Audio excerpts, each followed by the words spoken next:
Ah, there it is, the cold storage building, also known as the greatest refrigerator on Earth. Thanks for tuning in. Today I wanted to get back to talking about the destruction of the 1893 Chicago World Fair. And of course, I am of the opinion that Chicago was an ancient city.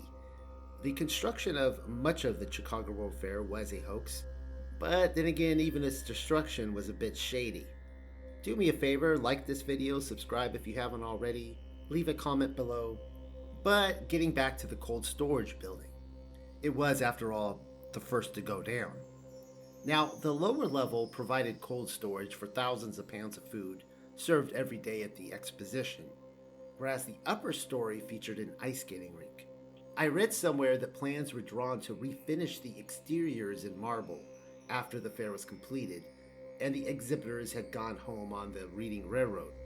Makes sense. Good labor is hard to come by in 2 years' time, you know. Best to build a city by the crafty hands of cake caterers and ice sculptors, and then do the job right afterwards. Is that how it goes? Don't ask me to find that source again. I simply read it somewhere and believe it to be so. Because really, a lame story like that does sound like one of their many chronic excuses. And yet again, another clever diversion from the obvious. The buildings were centuries old, and the fire was always intended to be so. The media seems incapable of doing anything on a nation or worldwide level unless a staged performance is involved. I mean, can we really expect a chronological liar to tell the truth even when they're handed the winning argument? Why raise the bar for the media then? Newspapers sell a spellbinding story in the same way that I can smell a psyop, and the July 22nd, 1893 cold storage building fire was no exception. Those are some detailed sketches, particularly the destruction of the cold storage building. Lots of people with cameras at a fair. Was nobody around to photograph it? There were. Why not just use real pictures then? And yet, the drawing is so lifelike. Are we expected to believe the fire department brought along a courtroom sketch artist? Notice how they pencil in the same falling man that we would later experience on 9/11. It's a tarot card thing. Well, what do you know? Somebody was present to snap a picture.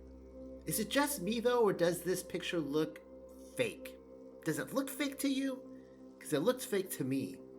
I've seen plenty of pictures of movie sets, and looking at this, it would be difficult to tell a difference between them. Ironic, since the World's Fair is sold to us as a movie set. An extra is walking along reading a newspaper while the chaos ensues. But far more glaringly, are we expected to believe the cold storage building is dead and has already become a ghost? Look at how it fades away into eternity after its untimely passing. So sad. You can see right through it as it leans over and collapses. Even temporary buildings have souls, and that's what one of them looked like. You didn't believe me when I said it was a movie set, did you? Explain to me then the drawing of a fire in the background. The people are real in the foreground, but they're all staring at a cartoon. I'm not seeing a director, but that's no biggie. You figure somebody yelled action, which then prompted the fire carts to gallop down the street, bells clanging, while everybody stared off into the distance to watch a cartoon fire. I've been staring back and forth at both pictures for a few minutes now, and I'm somewhat certain the cartoon fire takes chronological precedence before Ghost Tower. The building is far more destroyed in that one, but I'll let you decide. If so, then it tells us that different special effects artists were taking a crack shot at the post-production work, as someone neglected to add the Ghost Tower. In one, the flames are hot. No Ghost Tower. In the other, they've set the fire hoses onto the flames. The flames are doused. Ghost Tower. The anomalies in this photograph alone are many. Certainly not far and few between. The shadows don't line up quite right. Support for the elevated streetcar turns a little too far to our left, whereas the pedestrians on stage right have shadows pulling too far in the opposite direction. But that's not the whole of it. Some shadows are far too long. and others too short. We're looking at a composite image. Oh, look, it's the falling man again, positioned exactly in the same way as the newspaper drawing. I'll ask, but I'm afraid to. Does that look like a real person to you? We're still on a movie set, and that's claymation. Not simply the falling man, though. Everyone on the wall is claymation. On closer inspection, even the smoke is a cartoon, as well as the distorted windows where the smoke is coming from. But then again, so are the two men on the cartoon horse and buggy. No wonder why the newspapers decided to go with sketches. The special effects simply weren't up to par quite yet. The only actors I'm inclined to suspect are real people can be found in the middle of the scene. They're either holding up a baseball bat for a good old-fashioned American game of run the Freemason bases, or we're witnessing a gang of Irish immigrants about to beat the snot out of an Italian. I just found what appears to be a reliable picture, with no apparent funny business or post-edit special effects, which documents the burning down of the Chicago World Fair. You never really know, though. And as you can clearly see, the public were invited to stand around and watch. There is nothing unordinary about this fire whatsoever. As someone who grew up in Southern California, where wildfires are a thing, the blaze looks precisely as how I would imagine any inferno as it engulfs a permanent residency. That's not to say that Burnham and Company, the architectural firm behind the Chicago World Fair, didn't introduce their own flair to the architecture. A spire here, molding there, cheap and temporary additions intended to mask the age of the city. If I need to spill it out for you, those flames are eating away at quality material. For a city built of popsicle sticks and staff, I'd expect to see the Columbian Exposition reduced to ashes. That's not exactly what happened, though.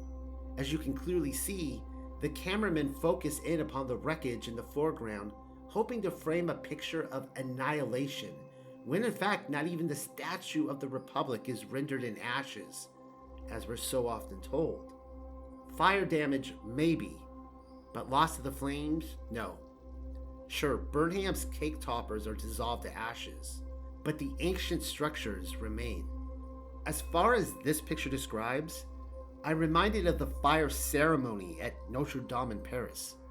As a pedestrian, I was there within a couple days of the fire, within maybe 2 to 3, 4, I'm not quite sure, but I was there to inspect the wreckage. Damage was done, but it wasn't totaled. Difficult to tell from the aftermath photo, but the original Statue of the Republic held a globe in its right hand, and an eagle with outstretched wings was perched upon it. You should be able to see them easily enough.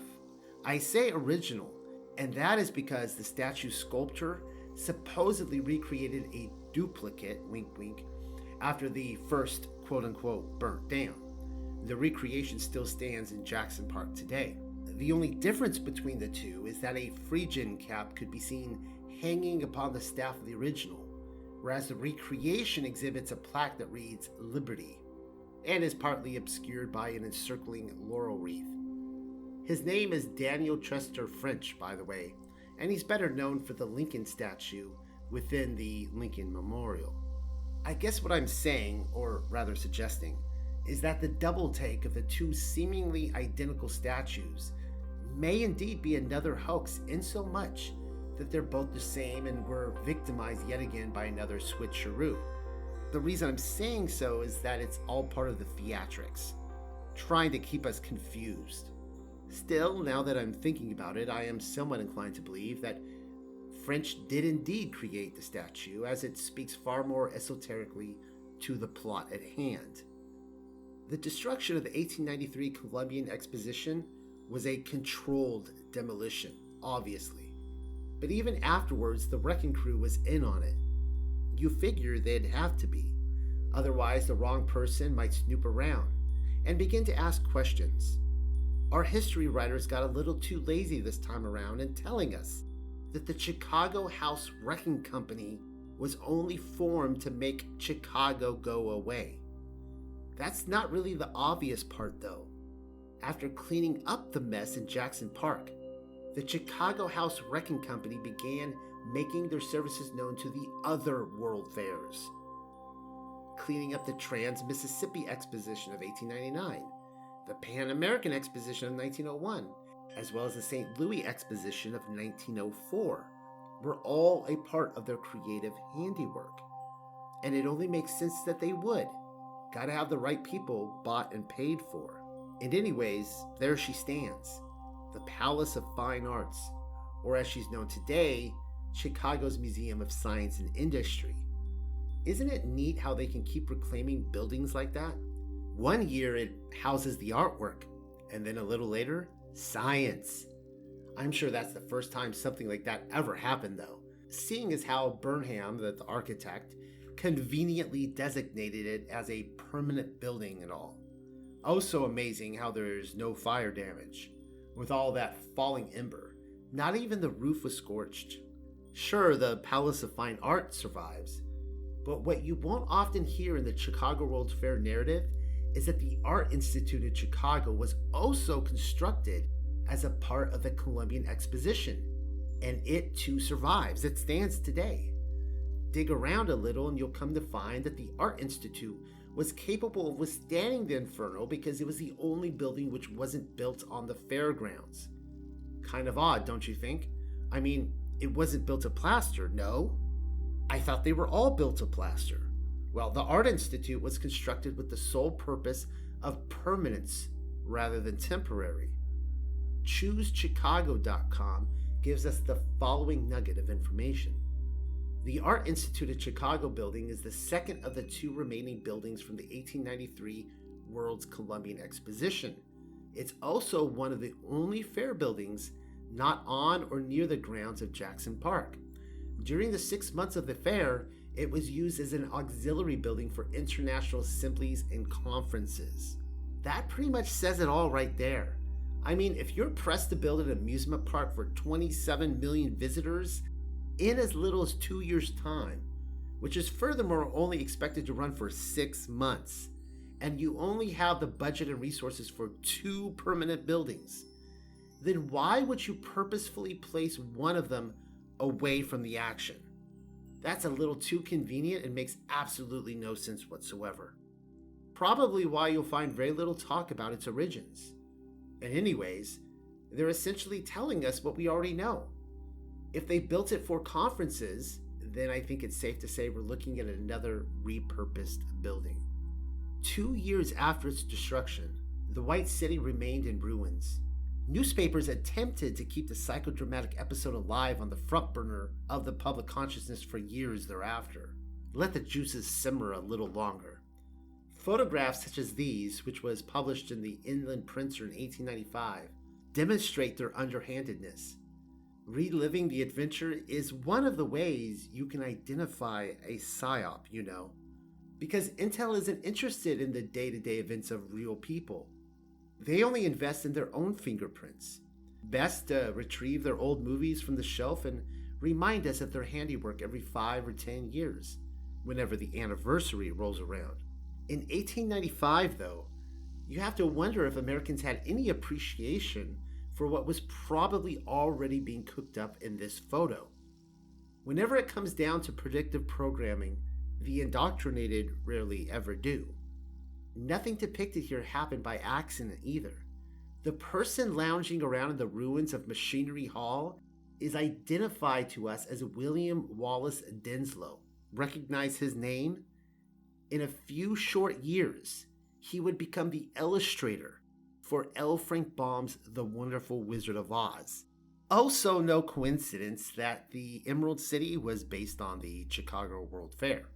Notice how Denslow has purposefully arranged the photograph so that only the obelisk remains, reminding us once again of the obvious.